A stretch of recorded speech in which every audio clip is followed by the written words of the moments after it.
Enfin, dernier paragraphe du cours pour les quatrièmes. On vient juste de voir, mais j'ai préféré couper en deux vidéos parce que la première consistait à calculer des augmentations, des réductions à l'aide de 3 méthodes. Là, on va voir comment calculer un taux de variation. Taux de variation qu'on va appliquer de deux façons différentes. Ce qu'il faut comprendre en termes de vocabulaire, de variation, c'est qu'on va avoir, comme on l'a vu précédemment, une valeur initiale auquel on est censé appliquer le pourcentage d'augmentation et le pourcentage de réduction, et ça va nous donner une valeur finale. Donc ce que j'appelle VF, c'est valeur finale, VI, c'est valeur initiale.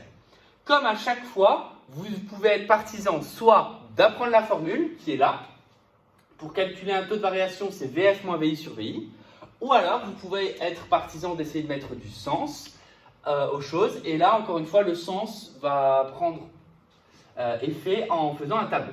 Donc ici, si je dois, donc Monsieur B veut s'acheter un costume Hugo Boss. Allez, je sais, j'ai des goûts de luxe.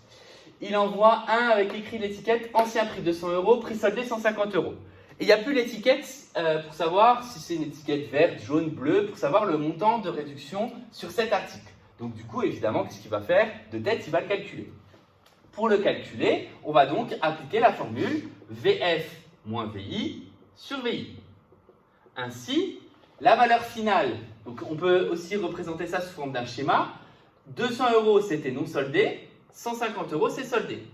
La valeur initiale c'est donc celle du début et la valeur finale celle de la fin. Donc la valeur initiale c'est 200, elle est passée à 150, donc ça veut dire qu'il y a une réduction de 50. Donc ça veut dire qu'on va calculer 150 moins 200, le tout divisé par 200. Au final, on se pose la question, quel est le rapport entre l'écart de prix de la fin par rapport au début, par rapport justement à la valeur du début. C'est ça, calculer un pourcentage, un taux de variation. Ça va donner donc moins 50 sur 200, ce qui en termes de pourcentage, puisque là c'est sur 200, c'est facile à trouver, ça donne moins 25%. Donc, c'est-à-dire que l'étiquette qui était accrochée et qui a disparu, c'était une étiquette avec écrit moins 25%. Donc, ça, c'est la première façon de faire, application de la formule. La deuxième façon, je vous la présente pour essayer de mettre du sens, mais je vous la déconseille parce que souvent, vous en faites une mauvaise lecture. La deuxième façon, c'est encore une fois un tableau. Première ligne, pourcentage. Deuxième ligne, prix. Le pourcentage de départ, c'est 100%, c'est ce qui correspond à la valeur initiale, 200 €. Le prix final, c'est 150 €. Et donc, du coup, on cherche le pourcentage qui correspond à 150 €. Ce pourcentage-là, ça ne sera pas la réponse. La réponse va se lire à l'aide des deux colonnes-là. Comme vous l'avez vu précédemment dans les exemples de calcul de taux de réduction ou de taux d'augmentation, à chaque fois, j'y mettais une flèche avec justement moins 20%, moins 60%, plus 10%, et la réponse du coup qu'on cherche est ici. Donc la valeur que l'on va trouver là, c'est pour ça que c'est un petit peu plus dur, ça ne va pas être la réponse, mais ce qui va nous permettre de trouver la réponse. Donc là, clairement, ce tableau est un tableau de proportionnalité, donc je vois que le coefficient c'est faire x2 ici. Pour passer de 100 à 200, je multiplie par 2.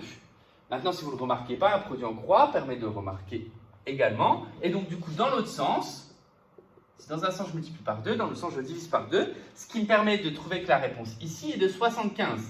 Ça ne signifie pas, je le répète, que le pourcentage accordé est de 75%. Ça signifie qu'il reste 75%. Et donc, comme il reste 75%, eh ben, on a une remise de 25% qui a été accordée.